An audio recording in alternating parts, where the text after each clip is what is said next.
நான் மீன் வளர்க்குறேன் எபிசோட் 1. இன்றைக்கி நான் என்ன சொல்ல போகிறேன்னா, நான் மீன்களுக்கு என்னென்ன ஃபீட்லாம் தரேன், எப்படி தரேன்னு தான் பார்க்க போகிறீங்க. நான் 2 விதமான ஃபுட் வச்சுருக்கேன். ஒன்று வந்து பில்லட்ஸ், இன்னொன்று வந்து ஹோம்மேட். இந்த ஹோம்மேட் ஃபுட் தர ஆரம்பிச்சிலேருந்து நல்ல க்ளோ கிடைக்குது, நல்ல ரிசல்ட் தருது.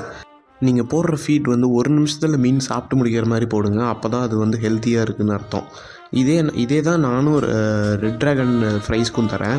காலையில் ஆனால் ஹோம்மேட் ஃபுட்டும், மதியம் ஆனால் பில்லட்ஸை நொறுக்கி தரதும், இதே நைட் ஆனால் ஹோம்மேட் ஃபுட்டும் தான் நான் தந்துட்டுருக்கிறேன். இதே மாதிரி 3 வேளை தந்திங்கன்னா கப்பி வந்து என்னைக்குமே சூப்பராக வளரும்.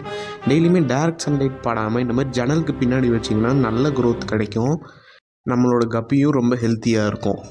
நான் சொன்ன மாதிரி மதியானம் ஆனால் பில்லட்ஸை நொறுக்கி போடுங்க. இதே நைட் ஆனால் வேறு ஏதாவது ஃபுட்டு யூஸ் பண்ணுங்கள். 3 வெரைட்டி ஆஃப் ஃபுட்டு யூஸ் பண்ணுங்கள் ஒரு நாளைக்கு. இந்த மாதிரி நொறுக்கிட்டு மீன்களுக்கு போட்டிங்கன்னா நல்லா சாப்பிடும். சேனல் இதான் ஃபஸ்ட் டைம் பார்க்குறீங்கன்னா மறக்காமல் நம்ம சேனல் சப்ஸ்கிரைப் பண்ணிவிட்டு லைக் பண்ணிட்டு நெக்ஸ்ட் எபிசோடுக்கு வெயிட் பண்ணுங்கள். கப்பி எப்படி பார்த்துக்கணும்னு நான் முழுசாக சொல்லுவேன்.